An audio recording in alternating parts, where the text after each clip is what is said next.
भेनरो हिन बंबूर में घायल पई घारिया, सजण जे सांग विया से पई सारिया, से कीअं विसारिया जे वटां मूं वाट विया।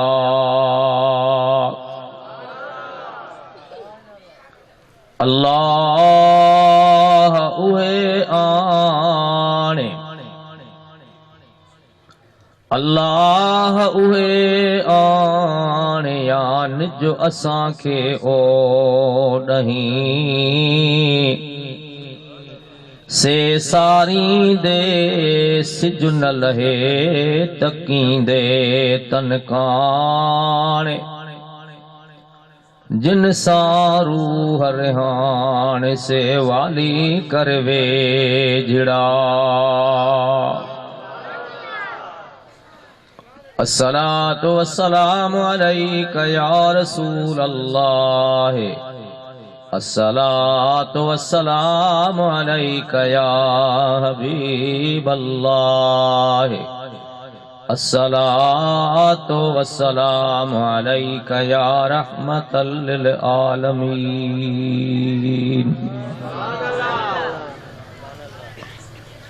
निहायत वाजिबुल एहतराम बाबरकत महफिल में शरीक मुअज़्ज़िज़ उलमाए किराम व मशाइख़ उज़्ज़ाम ऐं प्यारी जमायत सगोरी, ही अल्लाह साईं जो करम ऐं बाज आ जंहिं असां तव्हां खे ये तौफ़ीक़ बख़्शी आ जो अॼु हिन तरह हिन हंध ते गॾु थिया। अल्हम्दुलिल्लाह असां मुस्लमान आहियूं, असां खे पंहिंजो मज़हब कलमो ऐं क़ुरान सुन्नत रसूल जेको दर्स ॾे पियो वो आहे सुम्म अम्मातहू फअक़बरहू सुम्म इज़ा शाअ अनशरह। मुंहिंजा बाना तव्हांजी जेका ही हयाती आ, ही ज़िंदगी आ, सब कुछ इन्हीअ में नाहे, बल्कि इन हयाती ज़िंदगी जो हिकिड़ो वक़्तु मुक़ररु थियल आ। जॾहिं उहो वक़्तु मुक़ररु टाइम पूरो थींदो पोइ तव्हांजो मौत जे सूरत में वरी हिकिड़ो ॿियो मरहलो, ॿियो सिलसिलो शुरू थींदो। उन जो नालो आहे आलमे बरज़ख, क़ब्र वारी ज़िंदगी। जीअं हिते जीऊं था, जीअण जो ज़रूरतूं आहिनि,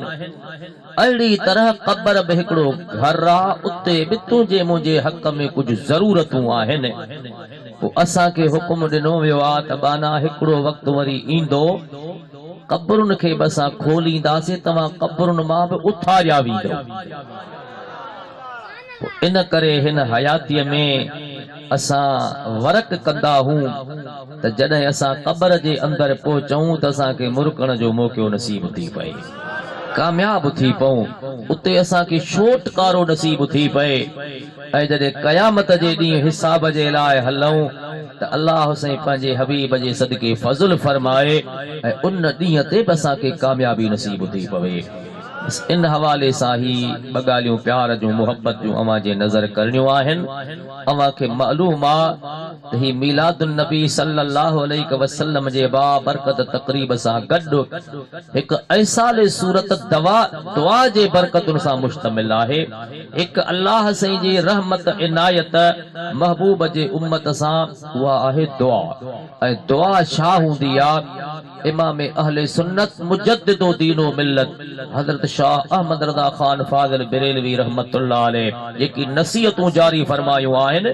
उन्हनि मां ॿुधायो अथनि त इंसान जे मथां हक़ आहे सिज उभरण खां वठी सिज लहण ताईं घटि में घटि 47 मरतबा पंहिंजे हक़ में दुआ घुरंदो रहे। त ही हिकिड़ो मौक़ो मिलियो आहे दुआ घुरण लाइ। हाणे अवां खे गुज़ारिश आहे गॾिजी दुरूद शरीफ़ ॿुधायो त मां तव्हां खे ॿ दुआ जूं बरकतूं ॿुधाए पोइ ख़ैर जी दुआ पढ़ंदासीं। मुहब्बत सां दरबार रिसालत में हदीअ दुरूद सल्लल्लाहु अलैका या रसूल अल्लाह वसल्लम अलैका या हबीब अल्लाह। तवज्जो मुस्लिमान भाव, रब्बुल आलमीन जी ज़ात असाई तवा के जेकी नसीहतूं फरमायो उन्हनि नसीहतुन हिदायतुन मजा ही अब हिक हिदायत ऐं नसीहत अल्लाह से फरमाए तो इन्नल्लज़ीन क़ालू रब्बुनल्लाह सुम्मा इस्तक़ामू ततनज़्ज़लु अलैहिमुल मलाइका अल्ला तख़ाफू वला तहज़नू व अबशिरू बिल जन्नति। अल्लाह से फरमायो जन्नत तव्हां मजा इंसानन मजा चयो त मुंहिंजो रब अल्लाह जन चयो मुंहिंजो रब अल्लाह मुंहिंजो रब अल्लाह छो त हिन धरतीअ जे मथां माण्हुनि जा मुख़्तलिफ़ ज़हन आहिनि। किन हथ जा बुत ठाहे मअबूद समझो, किन सिज खे मअबूद समझो, किन चंड खे मअबूद समझो, किन बाहि जी भेटा कई, किन दरियाहनि जी भेटा पेश कई, कंहिं हथ जा पंहिंजा पंहिंजा भगवान ठाहिया, कंहिं पिपर जी पूजा कई, कंहिं काबे गौसाले जी पूजा कई। अल्लाह से फरमायो त इहे हाराए विया खटियो उन्हनि इन्नल्लज़ीन क़ालू रब्बुनल्लाह जन चयो त असांजो रब अल्लाह आहे। हाणे अॻिते हुकुम थो करे चई त वेठा पर चवण खां पोइ उन्हनि जे विच में तरह तरह तकलीफ़ूं मुसीबतुनि मुंहं कढिया सुम्मा इस्तक़ामू पर इन्हनि तकलीफ़ुनि ॾुखनि मिलण जे बावजूद जेको कलमो चई वेठा उन कलमे सां अहिड़ा त मज़बूत ॼमी बीही रहिया, उन ते इस्तक़ामत रखियाऊं, उन ते सलामत रहिया त अल्लाह से फरमायो त पोइ मुंहिंजे मथां उन्हनि जे वास्ते हिकिड़ो हक़ बणिजी पियो उन्हनि जो मौत एसी ताईं न थींदो मरण खां अॻु ततनज़्ज़लु अलैहिमुल मलाइकत मां अल्लाह पंहिंजा मलाइक उन्हनि जे तरफ़ मोकिलींदो आहियां मौत खां अॻु उहे मलाइक वञी करे उन अल्लाह जे बाने खे चवंदा अल्लाह तख़ाफू वला तहज़नू व अबशिरू बिल जन्नत। तू चयो आ त मुंहिंजो रब अल्लाह का बि दुनिया जी ताक़त तोखे लोॾे न सघी आख़िरी दम ताईं इन्हनि लफ़्ज़नि ते क़ाइम आहे। हाणे करीम रब जो हुकुमात ॾसे अचोसि अल्लाह जा मलाइक चवंदा तोखे मुबारक हुजे खौफ न कर गम न कर इएं न समझ त मुंहिंजो मौत थी रहियो आहे पुटनि खां जुदा थींदुमि इएं न सोच त मौत थी रहियो आहे न्याणियुनि खां जुदा थींदुमि इहा सोच न रखजा मौत थी रहियो आहे घर वारी ॿियो निकाह करे ॿियो मुड़ुस करे सघे थी इहा सोच न रखजा ॿियूं ज़मीनूं विकामी पोयां विरहाए पाण में टुकड़ियूं टुकड़ियूं करे छॾींदा न अल्लाह तख़ाफू को भी खौफ न कर वला तहज़नू गम न कर व अबशिरू बिल जन्नत तोखे मुबारक हुजे अल्लाह तोखे जन्नत जा बाग ॾेई छॾिया ने। हाणे ही सिलसिलो आहे न दुनिया जो यानी मौत अञा थियो नाहे मौत खां अॻु अल्लाह जा मलाइक उन्हीअ बाने वटि अचनि था जन चयो आहे त असांजो रब अल्लाह आहे ऐं आख़िरी घड़ीअ ताईं इन्हनि लफ़्ज़नि ते क़ाइम रहिया इन अक़ीदे ते क़ाइम रहिया ऐं असांजे महबूब काइनात जे सरदार हिन धरतीअ जे मथां जेको अचण जो हिन दुनिया ते मबऊस थियण जो मक़सद बि रब करीम इहो बयान फरमायो आहे त अचण सां मुंहिंजे हबीब काइनात जे सरदार इहो ई दुनिया खे दर्स ॾिनो यतलू अलैहिम आयातिही व युज़क्कीहिम व युअल्लिमुहुमुल किताब वल हिकमत व इन कानू मिन क़ब्ल लफी ज़लालिम मुबीन। अल्लाह जे महबूब बि इहो ई दर्स ॾिनो आहे पोइ इन में ॼमी बीठा नुॾिया न हज़रत अम्मार बिन यासिर रज़ियल्लाहु ताला अन्हु मुंहिंजे सोने हुज़ूर जे ख़िदमत में हाज़िर थियो इस्लाम जी दौलत सां मुस्तफ़ीद थियो हुज़ूर फरमायो अम्मार हिन वक़्तु शुरूआती दौर आहे ही जेको कलमो सिखियो थी इहो पढ़ो पर पंहिंजे घर ताईं महदूद घिटिन में न ॿाहिरि न हिन वक़्तु अक्सरियत मेजॉरिटी असांजे मक्कातुल मुकर्रम जो जेको कंट्रोल वो काफ़िरनि जे हथ में आहे ईज़ा ॾींदई तकलीफ़ूं ॾींदई इन खां बहितर आहे अल्लाह जो नालो वठंदो रहो ज़िक्र कंदो रहो पर कंहिं महदूद कुंड में हज़रत अम्मार बिन यासिर पंहिंजे घर अची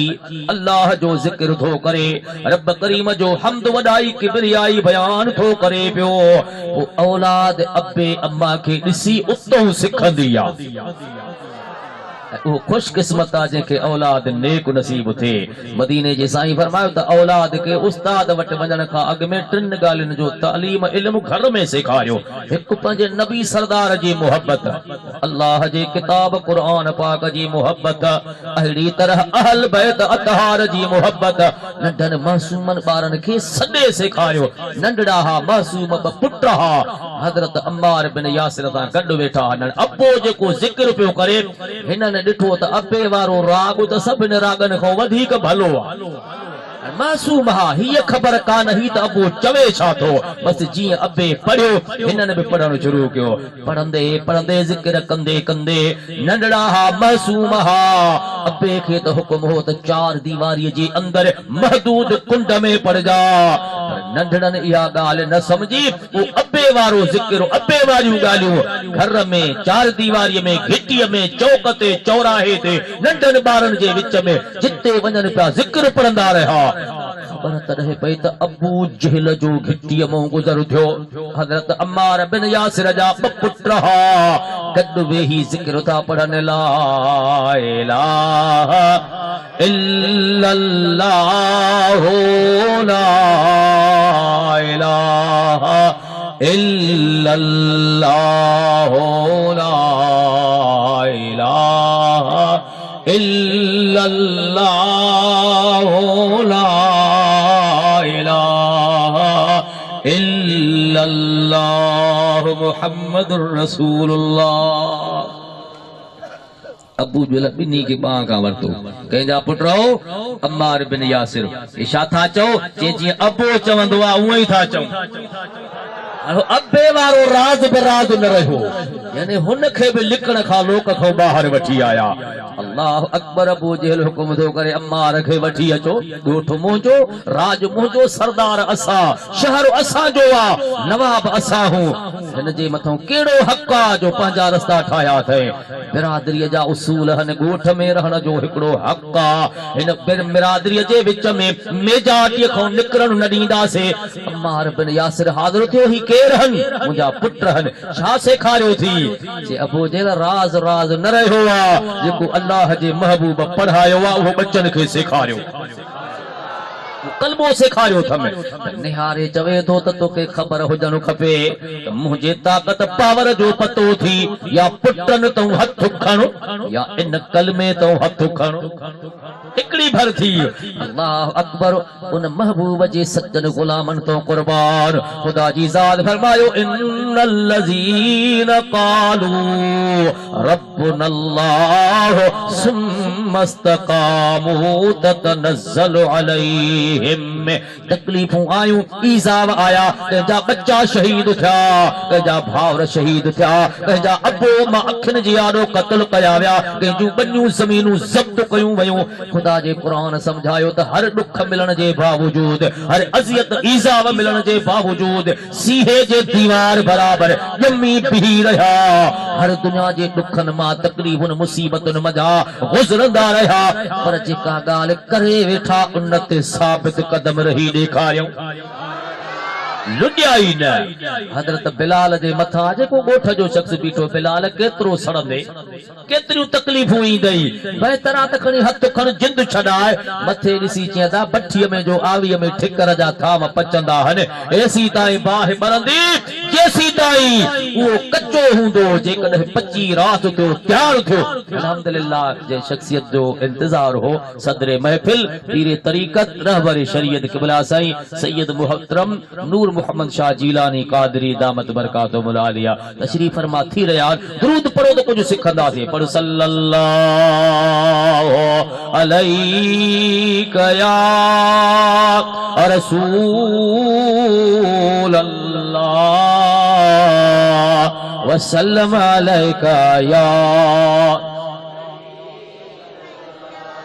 अल्लाह अकबर पुट हाखिन जे आडो हाने हिकड़ो पासो थी या इस्लाम शरीयत कुरान ऐं कलमो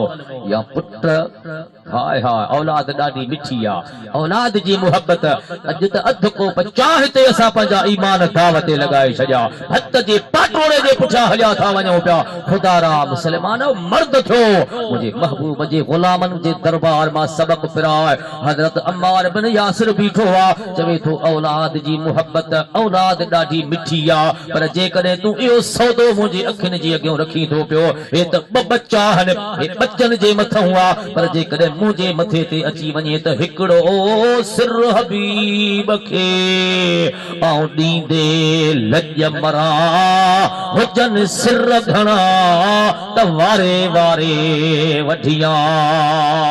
ज़ालिम तूं धमकी थोड़ी ॿुधी छॾ अरे असुल आशिकनि जो सिर न साढिण कम सवसरन जे अॻियां संदो दोस्तानो दम ही हॾो ऐं चम घोरियो मुहब में हारता बच्चा कुर्बान कंदुम घर कुर्बान कंदुम जान ॾींदुम सब कुछ ॾींदुम पर जेको कलमो ऐं कुरान शरीयत रसूलुल्लाह जे दरबार जो ज़िक्र मिलियो थम इहो हित बि सलामत रहंदो त क़ब्र क़यामत में बि अल्लाह जे ज़िक्र जी झुंगार सां उथंदासीं अल्लाह अकबर जॾहिं ॾिठाई त अबो वाह अबे जी दिलि सख़्त थींदी आहे इहो साॻियो मैसेज नंढड़नि जे अमल जे तरफ़ खणी वञो माउ जे तरफ़ खणी वञो थी सघे थो त हिननि जी माउ आहे बच्चन जी जुदाई बच्चन जो कत्ल थियण ॿुधी करे इन मामले खे सुलझाए विझे साॻियो मसइलो हज़रत अम्मार बिन यासिर जी घरवारी जे ख़िदमत में अचे थो पियो ओ अम्मा तुंहिंजा ॿ पुट क़ैद आहिनि ॿिन्ही जे कत्ल जो मंसूबो ठही चुको आहे ॿई शहीद कया वेंदा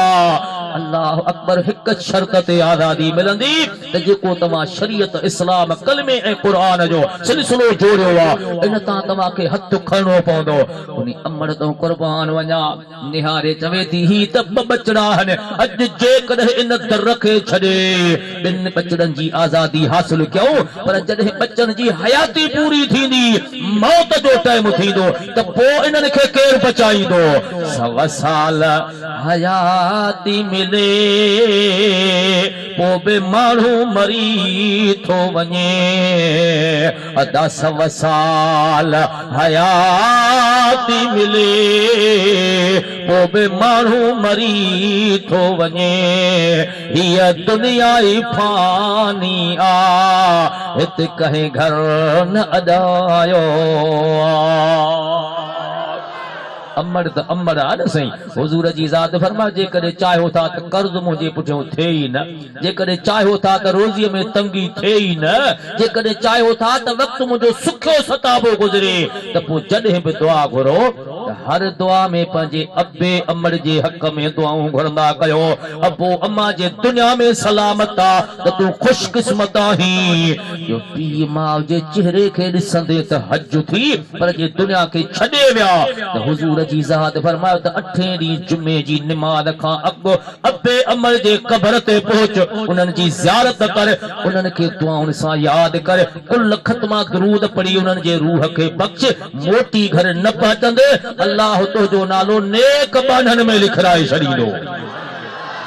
मुझे सोने हबीब जे खिदमत में हिकिड़ो गुलाम हाज़िर थियो, या रसूल अल्लाह मां छठीअ जो छोरो अबू मां ॾिठुमि ई कोन, ख़बर ई कान्हे त कहिड़े मुक़ाम में दफ़न थियल आहिनि। रहमत वारे हबीब जे प्रोग्राम तो कुर्बान वञा। सरकार फरमाइनि था घबराइनि, अल्लाह जी रहमत वॾी आहे, अल्लाह जी बाज वॾी आहे। हाणे हीअं कर, जिते बि तुंहिंजी दिलि टिके, जेको वेझो कब्रिस्तान हुजे, कंहिं बि हिक मुक़ाम में हलियो वञ। तूं पंहिंजे अबे अम्मा खे न ॾिठो, क़ब्र जी ख़बर बि न आहे, तो कंहिं बि मुक़ाम में अची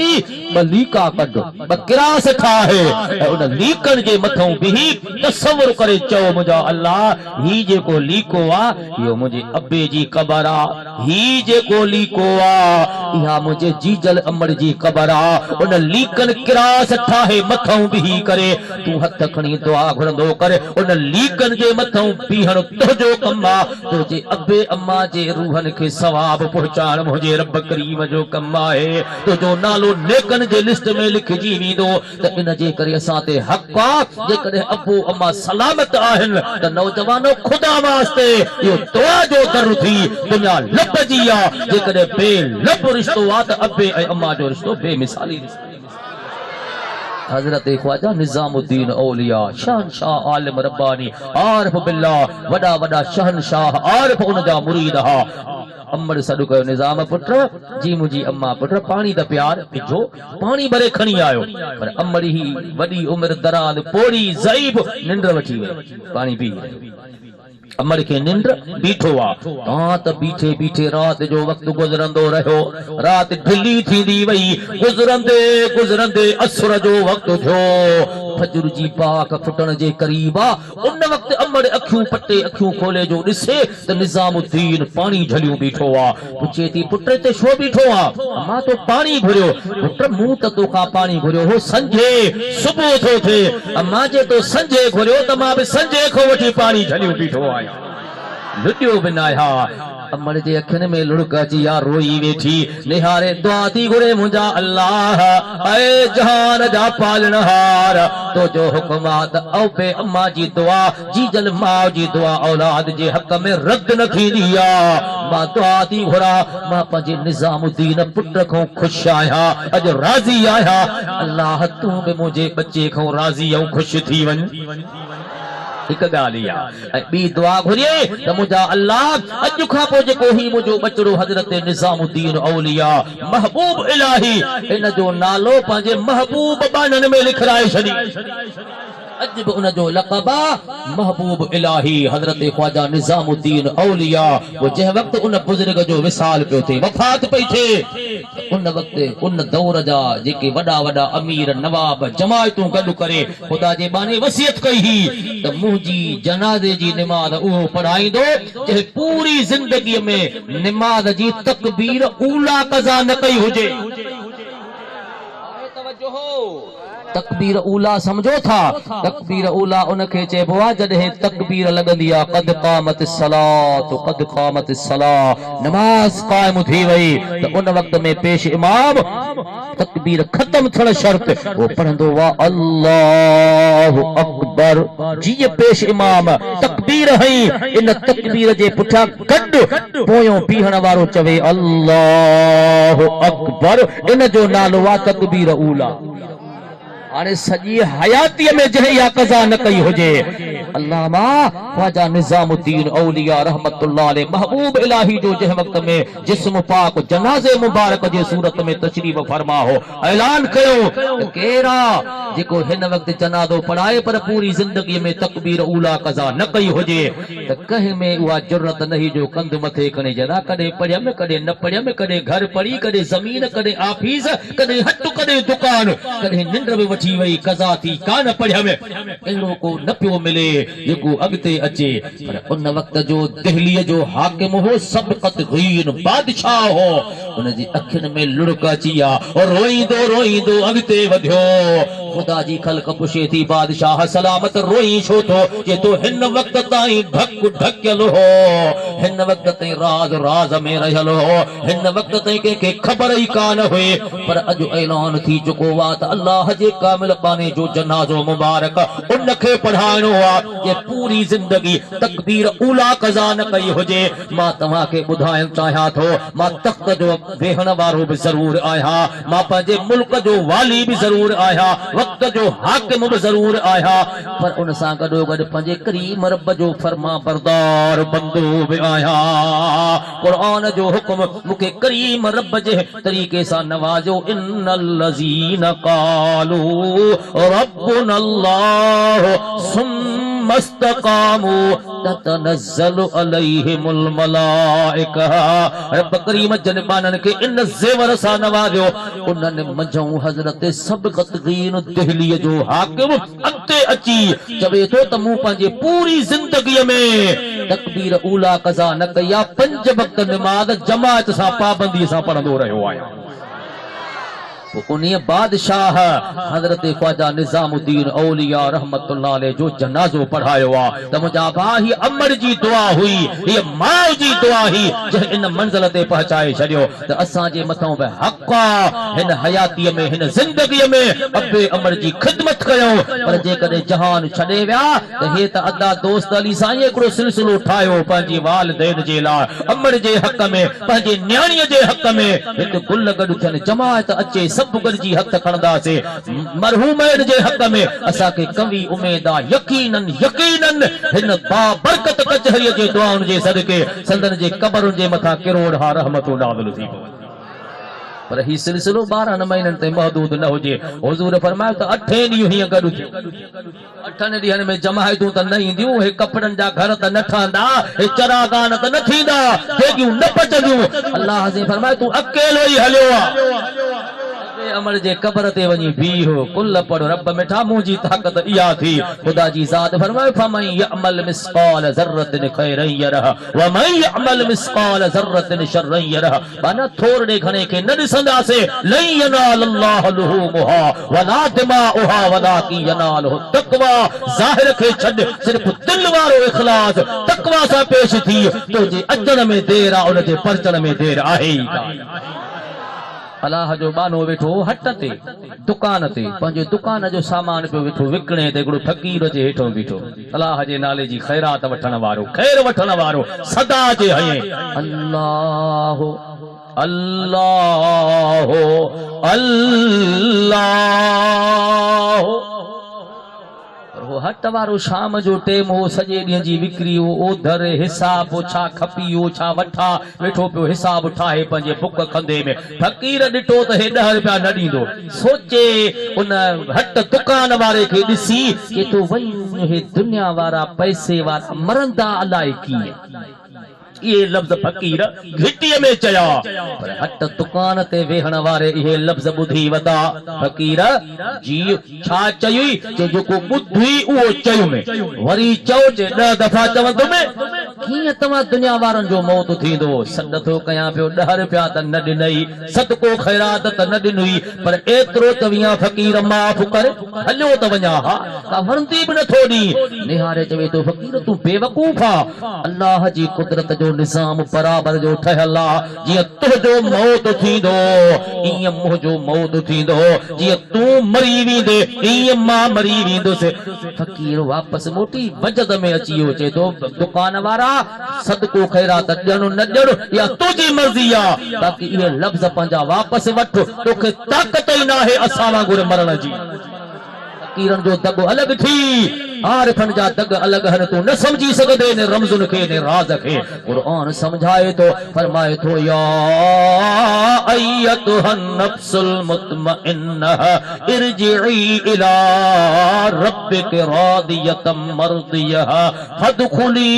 फी इबादी वदखुली जन्नती। कुरान करीम समझायो जॾहिं नेकन सालिहन परहेज़गार बानन जो मौत थींदो आहे, विसाल जो वक़्तु ईंदो आहे त मलकल मौत इज़राइल अचण सां साह न कढंदो आहे, बल्कि उन सां अचे कचहरी कंदो आहे। गालियूं कंदो आहे उनखे चवंदो आहे घबराए जाए न परेशान न थी मां तोखे अॼु वठण आयो हा तोखे पाण सां गॾु वठी हलंदुमि इरजी इला रब्बिक पंहिंजे रब जे तरफ़ हल मूं सां गॾिजी हिन हाल में रादियतम मर्दियह अॼु अल्लाह तोखां राज़ी आहे तूं पंहिंजे रब करीम खां राज़ी ही पर ईअं न सम्झ जाए त क़ब्र सोड़ी आहे हाणे गुस्ल ॾेई कफन पाराए सुम्हारे छॾींदा न बल्कि हीअं सम्झ जाए त फदखुली फी इबादी वदखुली जन्नती मां तोखे उते हली दाख़िल कंदुमि जिते नेक सालिह बाना केतिरा ई अॻु पहुची चुका आहिनि उहा जन्नत बहिश्त जो घर आहे अदा पोइ ज़ाहिरी तरह असां तव्हां त मरी वञण खां पोइ जनाज़ो पढ़ी गुस्ल ॾेई कफन ॾेई पंहिंजे कुलनि ते खणी मुक़ाम जे तरफ़ वेंदा हो मोए पुॼाणे मैयत सी तकड़ कन तमाम खड़ खड़ वाई वात में वनी मंज़ल कन मुकाम हाणे पहुच मदीने जा जाम ये आसी तुझे आसरे कुरान समझायो त वो मयत कब्र जे अंदर पहुचंदो आहे त कब्र मोमिन जे लाइ जन्नत जे बागन मजा हिकिड़ो बाग बणजी वेंदी बहिश्त बणजी वेंदी आहे त फरीदुद्दीन अत्तार हट वारो आहे दुकान वारो आहे मथे वेठो आहे फकीर हेठा बीठो आहे फकीर जीअं तूं मरी वेंदे तीअं मचे तूं नथो थी सघे फकीर वजद में अची उते जो उते खणी घिटीअ में पोती विछाई सुम्ही पियो अधु पलव हेठा अधु पलव मथां ॾेई निहारे चए थो फरीदुद्दीन नथो समझी त हेॾे निहार असां हीअं मरंदा हूं ला इलाहा इल्लल्लाह मुहम्मदुर रसूलुल्लाह सल्लल्लाहु अलैहि वसल्लम ऐ फरीदुद्दीन खुदा हाफिज़ हट वारो जो हेठ लहे त फकीर हो ही कान नब्ज़ बिही रही दुनिया के छड़ियो फरीदुद्दीन अत्तार मथों बिही ॻोढ़ा ॻाड़े चए थो फकीर तूं सचो वाकई तो ॻाल्हि हक़ जी कई असां में इहा ताक़त ई कोन्हे जीअं तूं अल्लाह खे प्यारो थिए अव्हां जो त दॿ ई निरालो आहे पर लॻे थो त मुंहिंजे हक़ में सबक़ खणी आए मुंहिंजे हक़ में तूं फ़रिश्तो बणिजी आए छा कयां उन वक़्तु पंहिंजे दुकान जे छत ते मथे चढ़ी बीठो उते भी नेशापुर जे इलाइके वासन के सॾु थो करे ओ अदा ॻोठ वारो पाड़े वारो अचो मां फरीदुद्दीन जो हट दुकान तव्हां जो ॾिठल आहे अॼु मुंहिंजे दुकान में जेका मिल्कियत आहे मुंहिंजा पैसा आहिनि मुंहिंजो ज़र मुंहिंजो ज़ेवर जो कुझु बि मुंहिंजी मिल्कियत आहे अॼु मां सभु जो सभु अल्लाह जे नाले ते ख़ैरात थो कयां अल्लाह जे रस्ते में विरहाए छॾींदुमि कुझु बि न खपे इहे छो थो करी इन जे करे त फकीर जहिड़ो मन मौत मुखे भी मिली पे उन वटि त कुछ भी न हो हथ खाली हा पर हो त को बादशाहन वारे पसाहन खा हो मां भी वो दब वठण तो चाहया वो दुनिया ॾिठो जंहिं वक्त में हजरत फरीदुद्दीन अत्तार रहमतुल्लाह अलैहि जी ज़ात पाक उन मंज़िल जो मुसाफिर थियो उन ॾींहं खां वठी आलमन जे सोहबत में आरिफन जे सोहबत में एक मरहलो इन मोड़ ते पहुतो जंहिंजो मुरीद हो हजरत शेख सुनार जंहिं वक्त उन जे मथा हिकिड़ी ॾुखी घड़ी आई महबूब मुर्शिद बगदाद जे बादशाह पीराने पीर मुहियद्दीन मीर दिलबर दस्तगीर बादशाह पीर रहमतुल्लाह अलैहि जी ज़ात पाक एक हक़ल जे बावजूद सदद के समझाइण जे लाइ हिकिड़ी तंबीह कई ही त ही मुंहिंजो कदम मुबारक पूरी कायनात जे वलियन जे गर्दन जे मथा हुआ होश कजा तो उन थोड़ी सहव में भुल में जॾहिं मामलो अण पूरो समझ में आयो त उन पंहिंजे मुर्शिद करीम जे हक़ में बि झंगन मां जबलन मां पहाड़न मां हजरत फरीदुद्दीन अत्तार रहमतुल्लाह अलैहि फरियादी थी उतो सॾ पियो करे पीर पीरा मुर्शिद मीरा नाम गिधे जंहिंजे टुटन ज़ंजीरा कामिल मुर्शिद कर दी हा मैं त घरोली भर दी हा पाण सां गॾु पंहिंजे मुर्शिद खे बि उन माग ते मोटाए वठी आयो अॼु बि दीनी मदरसन में जिते बि शागिर्द पढ़नि था पिया उन फरीदुद्दीन अत्तार जा लिखियल किताब जेसी ताईं शागिर्द न पढ़ंदो त आलिम ई कान थींदो आहे मालूम थियो त हट दुकान ते वेठो आहे पर जे अल्लाह परची पियो रब करीम राज़ी थी पियो हिकु मंज़िल जो मुसाफ़िर थी पियो हिकु राह सां निकिरी पियो उन मंज़िल जो मुसाफ़िर थियो जो अॼु उन जो नालो अल्लाह जे वलियन में शुमार कयो वञे थो पियो तो इन तरीक़े सां मौत ॿिन हिस्सनि में विरहाए अल्लाह। हिकु मौत उहो आहे जेको मुलाक़ात आहे, इहो त आरिफन आलिमन दरवेशन जो मौत आहे। असांजा तव्हांजा अवीदो अक़रबा जंहिं मरहले में असां तव्हां रहूं था पिया, वो असांजे मथां बि हक़ आहे त हिन दुनिया में हिकिड़ा त पाण खुदि पारस हा। अल्लामा शिराज़ी रहमतुल्लाह अलैहि असांखे समझायो आहे, लेकिन बगदाद शरीफ जे तारीख़ जे अंदर बि हिकिड़ो वाक़ियो मिले थो। दुरूद पढ़ तो तोखे ॿुधायां। चओ सल्लल्लाहु अलैका या रसूल अल्लाह व सल्लम अलैका। कब्र जो जेको अंदरूनी राज आहे, छा है कब्र जे अंदर? मुंहिंजे महबूब रहमत वारे हबीब जे ख़िदमत में हिकिड़ो शख्स हली आयो। मुंहिंजा साईं, अवां अल्लाह जा आख़िरी नबी बणिजी ख़ुदा जी ख़ल्क़ जी रहनुमाई कयो था। मां बि ॾाढो ॾुखायल हा, ॾाढो दर्दनि में भरियल हा। ॿुधो थम त जेको तव्हां वटि दर्दमंद ॾुखायल अचे थो पियो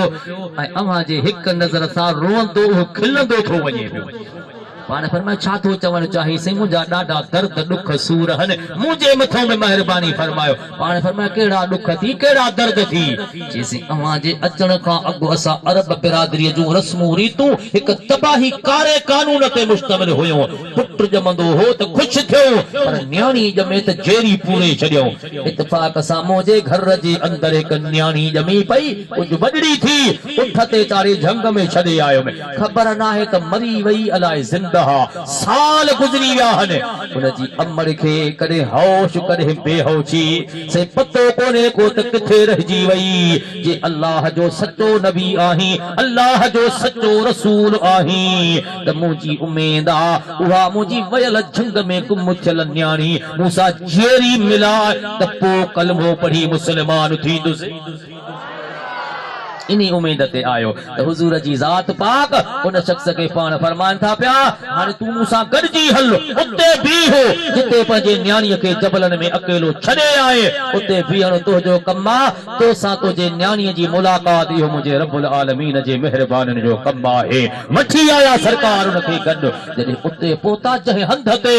उनजी न्याणी जबलनि में पहाड़नि में उन पंहिंजी न्याणीअ खे अकेलो फिटो कयो। रहमतल लिल आलमीन जी ज़ात पाक उन्ही हंध ते बीही ऐं ज़मीन सां ॻाल्हाइनि था पिया। इज़ा ज़ुलज़िलतिल अर्दु ज़िलज़ालहा व अख़रजतिल अर्दु अस्क़ालहा। ऐं ज़मीन हिकु वक़्तु तुंहिंजे मथां अचण वारो थी, अल्लाह जो हुकुम थींदी, जो कुझु तुंहिंजे अंदर आहे इहो सभु कढी ॿाहिरि फिटो कंदी। इन जे करे मां रहमत वारे रसूल जो हुकुम थी, हिन जी जेका न्याणी जेकॾहिं तुंहिंजे अंदर आहे त ॿाहिरि कढो। थोरी देर में वा नंढड़ी मासूम न्याणी हिकु कुंड मजा पंहिंजो मुंहुं मुबारक ॿाहिरि कढी मुंहिंजे महबूब काइनात जे सरदार जी ज़ियारत करे, ऐं वा न्याणी नंढड़ी ही पढ़े थी ला इलाहा इल्लल्लाह मुहम्मदुर रसूलुल्लाह सल्लल्लाहु अलैहि वसल्लम। अल्लाह अकबर। मुझे महबूब फरमायो, बचड़ी न्याणी हेॾे निहारी केरु आहे? साईं इहो मुंहिंजो अबो आहे, इहो मुंहिंजो पीउ आहे, इहो ई त उठ ते खणी हिते छॾे वियो हो। हुज़ूर जी ज़ात फरमायो, अम्मा तोखे इजाज़त आहे, ॿिनि ॻाल्हियुनि मां हिकु क़बूल करे। जेकॾहिं इतहूं उथी अबे सां गॾु अबे जे घर वञी तोखे इजाज़त आहे, वञ पंहिंजे अबे जे पुठियां। पर जेकॾहिं तूं इते रहणु पसंदि करी त बि तुंहिंजी मर्ज़ी आहे। उहा मासूम न्याणी अर्ज़ी करे, मुंहिंजा महबूब मिठा ऐं अल्लाह जा सच्चा रसूल, अबो बि मेहरबान आहे, अबो बि शफ़ीक़ आहे, मां उनजी धीअ न्याणी आहियां। लेकिन मुंहिंजा साईं अबे जो घर बि अमन वारो घर आहे, पर जिते मूंखे रहण जी जाइ मिली आहे, यानी जेका मुंहिंजी क़ब्र वारी